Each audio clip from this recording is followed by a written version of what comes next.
Hello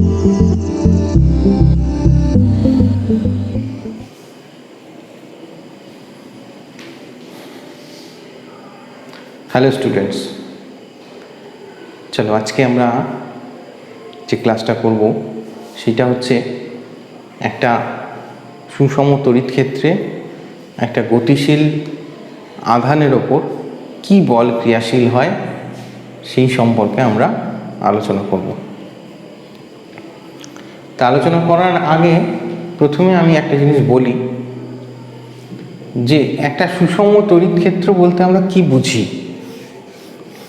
একটা সুষম তড়িৎ ক্ষেত্র মানে হচ্ছে, আমি আগেও বলেছিলাম তোমাদের, যে একটা সুষম তড়িৎ ক্ষেত্র মানে যে তড়িৎ ক্ষেত্রের সমস্ত বিন্দুতে প্রাবল্যটা সমান থাকে।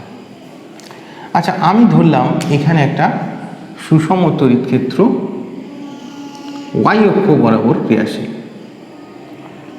এই সুষম তড়িৎ ক্ষেত্রটাকে আমি ই দিয়ে লিখলাম, যেটা ওয়াই অক্ষ বরাবর ক্রিয়াশীল। এখানে আর কি আছে না, সুষম তড়িৎ ক্ষেত্রে একটা গতিশীল আধানের ওপর ক্রিয়াশীল বল। গতিশীল আধান, তা যে আধানটা যাচ্ছে সেটা আমি মনে করি এক্স অক্ষ বরাবর যাচ্ছে আধানটা। তাহলে আধানটা এক্স অক্ষ বরাবর যাচ্ছে, গতিশীল। আর যেহেতু সে গতিশীল তাহলে তার গতিবেগটাকে নিশ্চয়ই আমাকে স্পেসিফাই করতে হবে কত গতিবেগ নিয়ে সে যাচ্ছে। তা আমি প্রথমে লিখবো তাহলে আধানের মান প্লাস কিউ, আধানের ভর, আমি আধানটার ভরও ধরলাম এম, আর আধানের প্রাথমিক বেগ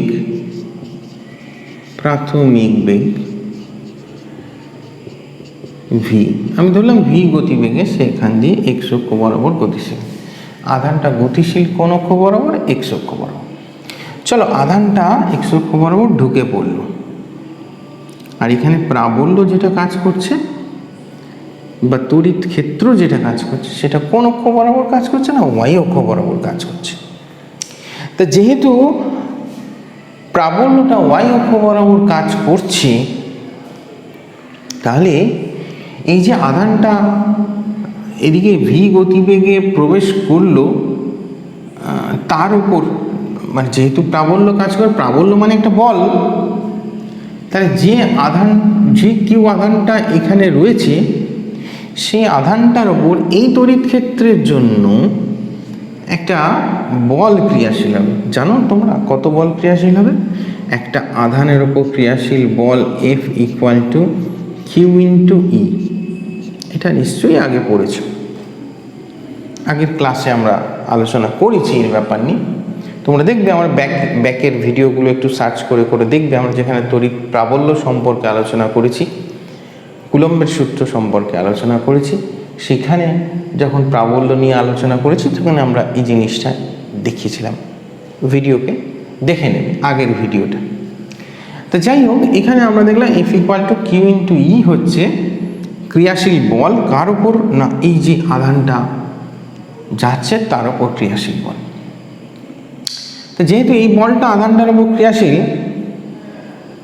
তাহলে আমরা মেকানিক্সে একটা জিনিস পড়েছি। দেখো এখানে আমি একটু মেকানিক্সের আইডিয়াটা একটু আনি তোমাদের কাছে।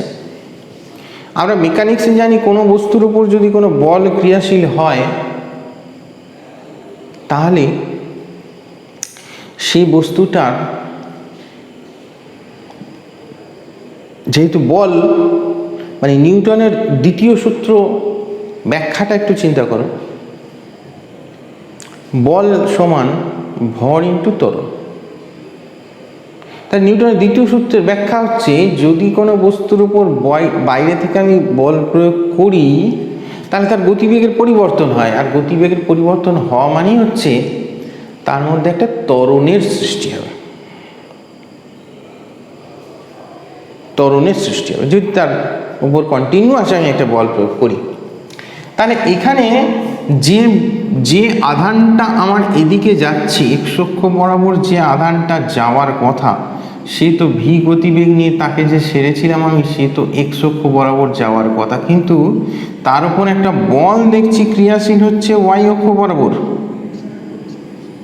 তা যেহেতু ওয়াই অক্ষ বরাবর বলটা ক্রিয়াশীল হচ্ছে, সে তো এক্স অক্ষ বরাবর সোজা যেতে পারবে না ভাই, কারণ যেহেতু এক্স অক্ষ বরাবর সোজা যাওয়ার কথা ছিল তার, তাকে তো আমি এদিকেই ছেড়েছি, কিন্তু তার উপর একটা বল ওপর দিয়ে কাজ করে, তাহলে তো এদিকে যেতে যেতে সে তো বেঁকে যাবে হিসেব মতো, যেহেতু উপর দিকে তাকে কেউ টানছে, উপর দিকে যে বল প্রয়োগ করে তাকে ঠেলে দিচ্ছে উপর দিকে, তাহলে সে সোজা পথে যাবে না, সে বাঁকা পথে যাবে। এখন এই বাঁকা পথটা কি হবে, কিরকম বাঁকা পথ হবে, সেটা আমরা একটু নির্ণয় করার চেষ্টা করব এখানে একটু। আচ্ছা, কিভাবে করব? প্রথমে যেহেতু বল সমান মানে নিউটনের দ্বিতীয় সূত্র অনুযায়ী বল সমান ভর ইন্টু ত্বরণ,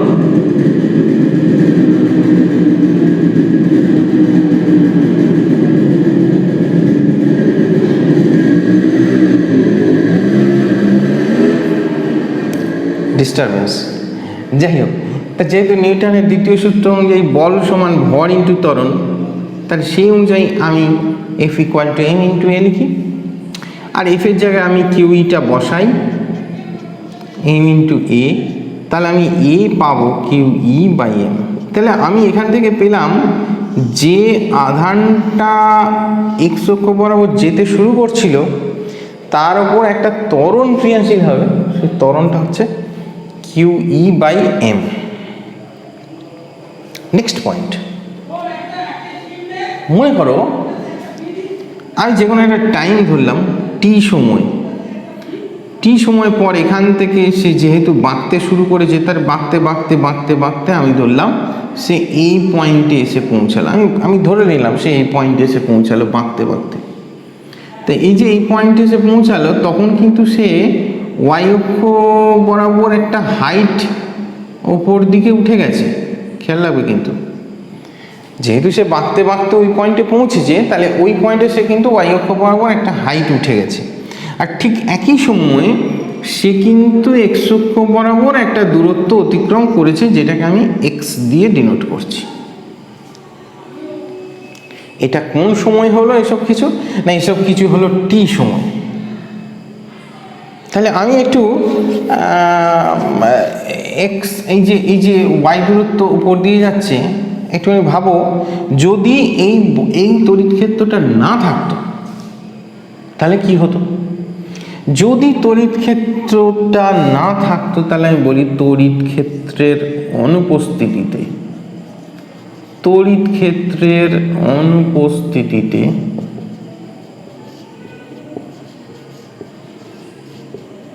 তা তড়িৎ ক্ষেত্রের অনুপস্থিতিতে কি হতো? যেহেতু সে ভি বেগে যাত্রা শুরু করেছে, তাহলে সে ভি বেগেই সমবেগেই চলে যেত, কারণ তাহলে এখানে তো বাইরে থেকে কোনো বল প্রয়োগ হতো না তখন, তাহলে আমি তাকে ভি বেগে ছেড়েছি, সে ভি বেগে যেতে শুরু করতো এবং টি সময় পর সে এক্স দূরত্ব যেত। অনুপস্থিতিতে টি সময় পর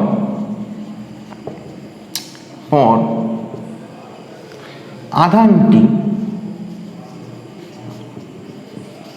যে দূরত্ব যায় বা যে দূরত্ব অতিক্রম করে,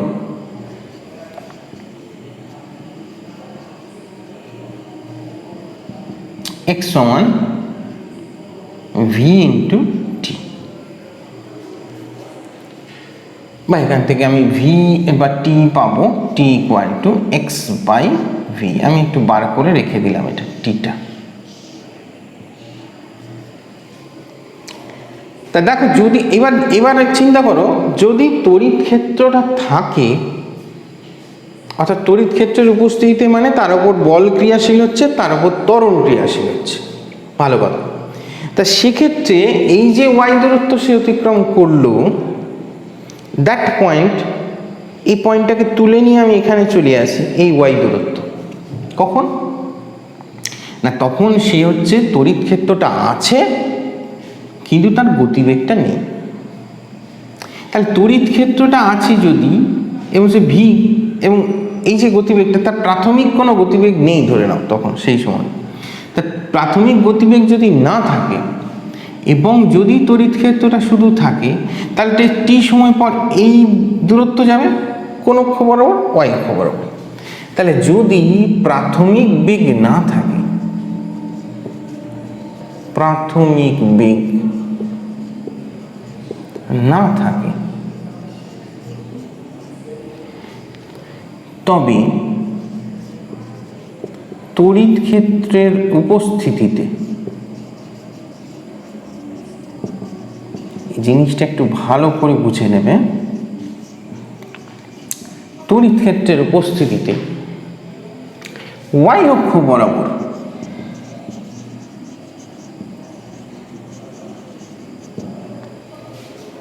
টি সময় পর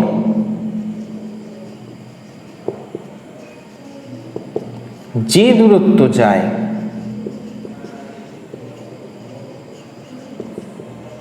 তা হলো,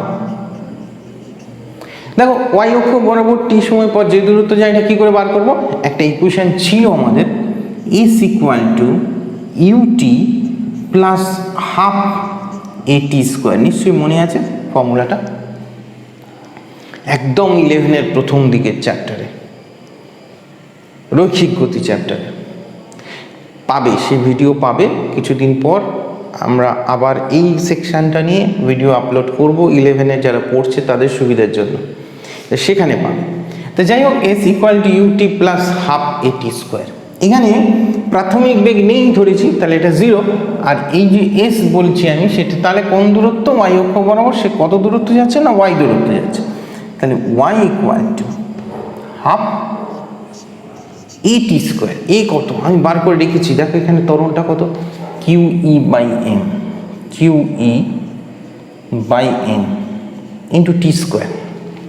টি স্কোয়ার মানে এই যে টি বার করে গেছি, X square upon V square. তাহলে এই যে ইকুয়েশনটা দাঁড়ালো, এটা কিন্তু এক্স আর ওয়াই এর মধ্যে একটা সম্পর্ক প্রকাশ করে। তাহলে এক্স আর ওয়াই এর মধ্যে যে সম্পর্কটা প্রকাশ করে, এটাকে আমি বলি তাদের এক্স, এটা হচ্ছে আমার অঙ্কের ভাষায় আমরা বলি এটা তার সঞ্চার পথটা প্রকাশ করে।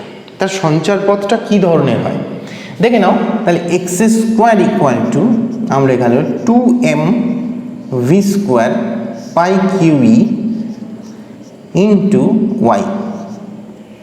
নিশ্চয়ই এই সমীকরণটা দেখে বুঝতে পারছো যে এটা হচ্ছে x square equal to 4ay ইকুয়েশনকে সাপোর্ট করে, অর্থাৎ যেটা হচ্ছে অধিবৃত্তের সমীকরণ হয়।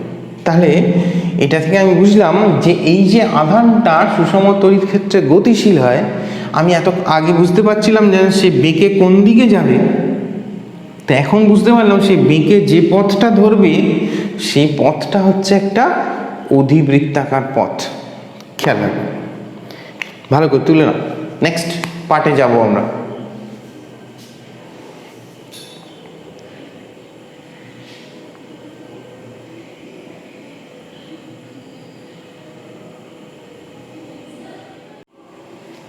চলো এবার আমরা দেখি যে এর আগেরটায় যেটা আমরা দেখলাম যে একটা সুষম তড়িৎ ক্ষেত্রে একটা গতিশীল আধানের উপর ক্রিয়াশীল বল। এবার যেটা দেখব যে একটা সুষম চৌম্বক ক্ষেত্রে একটা গতিশীল আধানের উপর বল কি হয়। আচ্ছা, এটার জন্য আমাকে কয়েকটা জিনিস বলতে হবে। সেটা হচ্ছে যে একটা চৌম্বক ক্ষেত্রে যখন কোনো আধান গতিশীল হয় তখন সেই বলটা কার কার উপর ডিপেন্ড করে দেখে নাও একটু। মনে করো এটা চৌম্বক ক্ষেত্র, এটা চৌম্বক ক্ষেত্র বি ভেক্টর। আমি ধরলাম এদিকে হচ্ছে, এটা হচ্ছে আমরা জেড অক্ষ, এটা জেড অক্ষ ধরলাম, এটা জেড, এটা সেন্টার, এটা জেড অক্ষ ধরলাম, এটা ধরলাম ওয়াই অক্ষ, আর এটা ধরলাম আমরা এক্স অক্ষ। এবং আধানটা মনে করো এরকমভাবে যাচ্ছে, আধানটা ভি গতিবেগে ওয়াই অক্ষের সঙ্গে থিটা কোণে যাচ্ছে। তাহলে আধানটার উপর যে বল ক্রিয়াশীল হয় সেটা কতগুলো বিষয়ের উপর নির্ভর করে। এটা বিজ্ঞানী লোরেঞ্জের নাম অনুসারে এই বলটার নাম দেয়া হয় লোরেঞ্জ ম্যাগনেটিক ফোর্স বা লোরেঞ্জ চৌম্বক বল। তা এই যে লোরেঞ্জ ম্যাগনেটিক ফোর্স বা লোরেঞ্জ চৌম্বক বল, যে বলটার কথা এখন আমরা আলোচনা করব, এই বলটা কার কার উপর ডিপেন্ড করে একটু দেখে নিই। এই বলটা নির্ভর করে প্রথমত আধানটার মানের উপর। হয়েছে, যে আধানটা এখানে প্রবেশ করছে তার সেটা কত মানের আছে তার উপর ডিপেন্ড করে। আর কিসের উপর নির্ভর করে? চৌম্বক ক্ষেত্রের উপর নির্ভর করে, মানে চৌম্বক ক্ষেত্রটা কত তার উপর নির্ভর করে। আর কিসের উপর নির্ভর করে না, যে গতিবেগে যাচ্ছে তার সাইন থিটা উপাংশটার উপর নির্ভর করে। তো যদি আমি সবগুলো কম্বাইন করি তাহলে আমি এখানে লিখতে পারি F equal to some constant K into Q V B sine theta, এবং এই কনস্ট্যান্টটার মান যদি আমরা এসআই পদ্ধতিতে সমস্ত মানগুলো বসাই তাহলে কনস্ট্যান্টটার মান আমাদের এক হয়, এবং সেই অনুযায়ী এটা হয় Q V B sine theta. এটাকে আমরা বলি লোরেঞ্জ চৌম্বক বল। আর যদি তুমি এটা ভেক্টরিক্যালি দেখতে চাও তাহলে এটাকে আমরা লিখি এইভাবে, F equal to Q into V cross B. V cross B মানে ভিভি সাইন থিটা হয়। অ্যাকচুয়ালি খেয়াল রাখবে ভি ক্রস বি, এটাকে ভেক্টর করলাম যেহেতু একটুখানি লক্ষ্য রাখবে ভি ক্রস বি মানে কোন দিকটা পড়ছে। ভি ক্রস বি মানে V cross B, V cross B, V cross B. Okay, V cross B মানে কোন দিকটা পড়ছে? এই বরাবর। তাহলে এক্স অক্ষ বরাবর তার হচ্ছে ক্রিয়াশীল বল। তা এখন ঘটনা হচ্ছে যেটা, যেহেতু আমরা এখানে এই লোরেঞ্জ ফোর্সটার জাস্ট আমরা তার সিদ্ধান্ত অনুযায়ী বা তার মতামত অনুযায়ী আমি লোরেঞ্জ ফোর্সটার ব্যাখ্যা দিলাম, যে এই বলটা কার কার উপর ডিপেন্ড করে সেটা নিয়ে আলোচনা করলাম। এর একটা প্রমাণ আমরা পরের দিকে করব, পরের ক্লাসে একটু করব। এর প্রমাণ একটা আছে, সেটা জানার জন্য আমাকে একটু একটা কি বলবো, অনেক কিছু জিনিস জানতে হবে। সেটা হচ্ছে যে একটা প্রবাহীর মধ্যে দিয়ে যখন আধান প্রবাহিত হয় তখন তার কিছু ড্রিফট ভেলোসিটির ব্যাপার আছে, মানে তার গতিবেগ কত হয়, তার রিল্যাক্সেশন টাইম কি হয়, এইসব ব্যাপারগুলো আছে। এগুলো আমরা পরের ক্লাসে একটু আলোচনা করব, যেগুলো এখনো পর্যন্ত আমরা ক্লাসে যেহেতু আলোচনাগুলো করিনি, তাই সেই ব্যাপারটায় আমি এই মুহূর্তে যাচ্ছি না, ওটা একটু পরে যাব। এখন আমরা যেটা বলে রাখবো সেটা হচ্ছে জাস্ট লোরেঞ্জের তত্ত্ব অনুযায়ী বা লোরেঞ্জের থিওরি অনুযায়ী, তার হিসেব অনুযায়ী যে বলটা, যে চৌম্বক বলটা ক্রিয়াশীল, যে আধানটার ওপর, যে আধানটা কত বেগে যাচ্ছিল না, ভি বেগে যাচ্ছিল, সেই ভি বেগে গতিশীল আধানটার ওপর ক্রিয়াশীল বল হচ্ছে Q into V cross B. এবার এটার ওপর কিছু আলোচনা আমাদের একটু থাকবে। প্রথম হচ্ছে 1 নম্বর পয়েন্ট হচ্ছে, যদি চৌম্বক ক্ষেত্রে কোনো আধান স্থির অবস্থায় থাকে, আচ্ছা কোনো আধান চৌম্বক ক্ষেত্রে স্থির অবস্থায় থাকলে,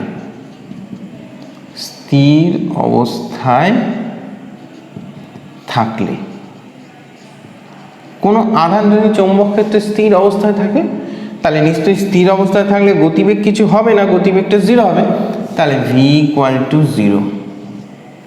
তাহলে সেক্ষেত্রে এফ ইকুয়াল টু 0। অর্থাৎ কোনো আধান যদি চৌম্বক ক্ষেত্রে স্থির অবস্থায় দাঁড়িয়ে থাকে, গতিশীল নয়, তাহলে তার উপর কিন্তু কোনো বল ক্রিয়াশীল হবে না। মাইন্ড এটা একটু তুলনাটা করবে আগেরটার সঙ্গে, তড়িৎ ক্ষেত্রের সঙ্গে তুলনা করবে। একটা তড়িৎ ক্ষেত্রে একটা স্থির আধান আছে, একটু মনে করো এখানে একটা তড়িৎ ক্ষেত্র, একটু আইডিয়াগুলো স্পেসিফিক্যালি বোঝার চেষ্টা করো যে একটা তড়িৎ ক্ষেত্র, পাশাপাশি তুলনা করলেই তুমি পার্থক্যটা পেয়ে যাবে। একটা তড়িৎ ক্ষেত্রে একটা স্থির আধান আছে, একটা চৌম্বক ক্ষেত্রে একটা স্থির আধান আছে। একটা চৌম্বক ক্ষেত্রে স্থির আধান থাকা মানে হচ্ছে তার উপর কোনো বল ক্রিয়াশীল হবে না, তার মানে সেই আধানটা এখানে স্থির অবস্থাতেই থেকে যাবে, মনে থাকে যেন। চৌম্বক ক্ষেত্রে কোনো আধান যদি স্থির অবস্থায় রাখা থাকে তাহলে সে চিরকাল স্থির অবস্থায় থাকবে, কারণ তার উপর কোনো বল ক্রিয়াশীল হবে না। কিন্তু একটা তড়িৎ ক্ষেত্রে যদি কোনো আধান স্থির অবস্থায় থাকে তাহলে সেই আধানটা কোনোদিন স্থির থাকতে পারবে না।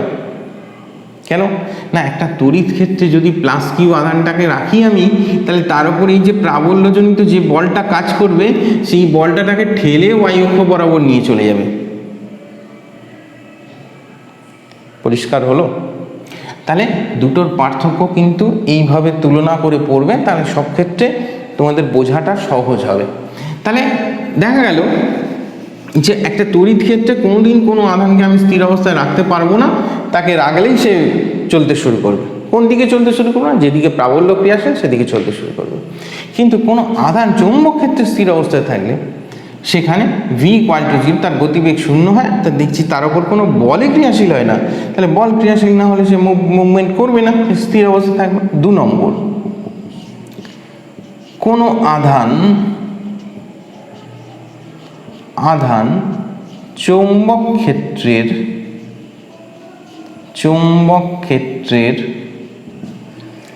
সমান্তরালে গতিশীল হলে,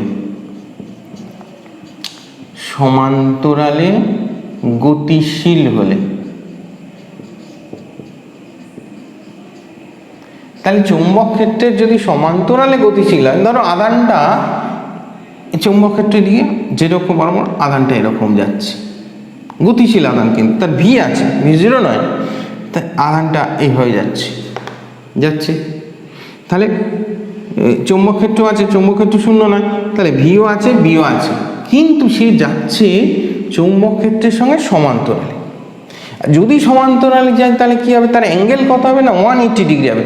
180 ডিগ্রি বা 0 ডিগ্রি যাই ধরো না কেন, তাহলে যদি আমি থিটাকে 180 বা 0 যাই ধরি, তাহলে theta equal to 180 degree or 0 degree, যেটা তুমি ধরবে।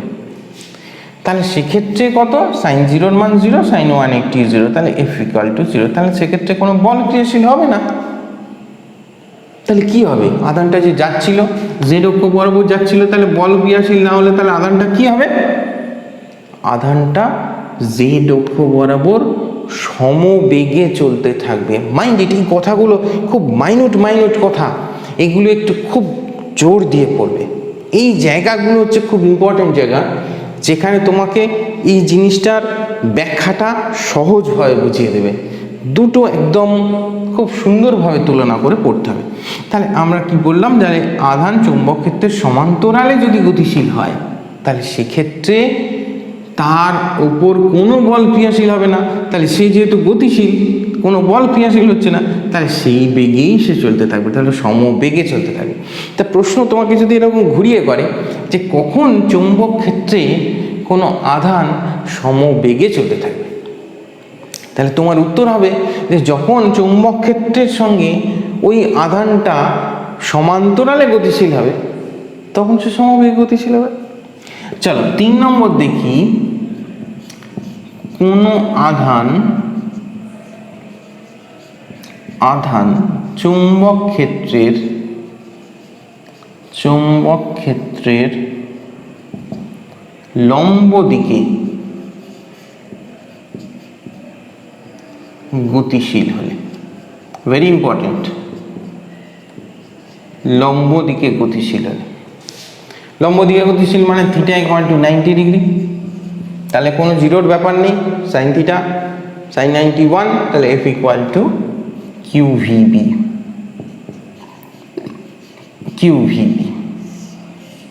তাহলে ক্রিয়াশীল বল হচ্ছে কিউভিবি। কার উপর ডিপেন্ড করে? কিউ এর উপর ডিপেন্ড করে, ভি এর উপর ডিপেন্ড করে, বি এর উপর, তিনটের উপরে ডিপেন্ড করে।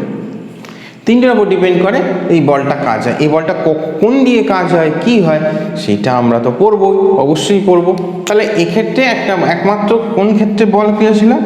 যখন থেকে 90 ডিগ্রি কোণে ক্রিয়াশীল। যদি 90 ডিগ্রি কোণে না ক্রিয়াশীল হয়, তাহলে কি বল ক্রিয়াশীল হবে না? হ্যাঁ, অবশ্যই হবে। 90 ডিগ্রি কোণে না ক্রিয়াশীল হলেও বল হবে, 60 ডিগ্রি কোণে ক্রিয়াশীল হলেও বল হবে, 30 ডিগ্রি কোণে ক্রিয়াশীল হলেও বল হবে। যেক্ষেত্রে 0 হচ্ছে না, সেক্ষেত্রে যে কোনো অ্যাঙ্গেলে সে গতিশীল হলেই তার উপর ক্রিয়াশীল বল হবে। কিন্তু তার গতিপথটা কীরকম হবে সেটা আমরা পড়বো, এই ক্লাসে নয়, নেক্সট ক্লাসে পড়বো। তাহলে আমরা এক্ষেত্রে পেলাম লোরেঞ্জ ম্যাগনেটিক ফোর্স বা লোরেঞ্জ চুম্বক বল সেটা হচ্ছে F equal to Q into V cross V. আচ্ছা দেখো, আমি দুটো কেস দেখালাম, একটা হচ্ছে সুষম তড়িৎ ক্ষেত্রে আদানের ক্রিয়াশীল বল, আর একটা বললাম সুষম চুম্বক ক্ষেত্রে গতিশীল আদানের ক্রিয়াশীল বল। এখন যেখানে মনে করো তড়িৎ ক্ষেত্র চুম্বক ক্ষেত্র দুটোই আছে, তাহলে সেখানে ওই দুটো বল একসঙ্গে ক্রিয়াশীল হবে। তাহলে দুটো বল একসঙ্গে ক্রিয়াশীল হলে মোট যে বলটা ক্রিয়াশীল হবে এটা একটু মনে রাখবে, Q into V cross V. এটা মনে রাখবে যে যখন দুটো তড়িৎ ক্ষেত্র চৌম্বক ক্ষেত্র দুটোই একসঙ্গে ক্রিয়াশীল হবে, তখন যে বলটা কাজ করে সেটাকে, যে জেনারেলি এটাকেই লোরেঞ্জ ফোর্স আমরা বলি। এটা লোরেঞ্জ ইলেকট্রিক ফোর্স, এটা লোরেঞ্জ ম্যাগনেটিক ফোর্স। তার লোরেঞ্জের ইলেকট্রিক ফোর্স, ম্যাগনেটিক ফোর্স দুটো মিলিয়ে কম্বাইন করে আমরা পেলাম হচ্ছে টোটাল লোরেঞ্জ ফোর্স কত হবে না, QE plus Q into V cross V. এটাই গেল আজকে লোরেঞ্জ ফোর্স সম্পর্কে ধারণা। ভালো থাকবে সবাই, আজকের মতো ক্লাস শেষ করলাম, বাই বাই।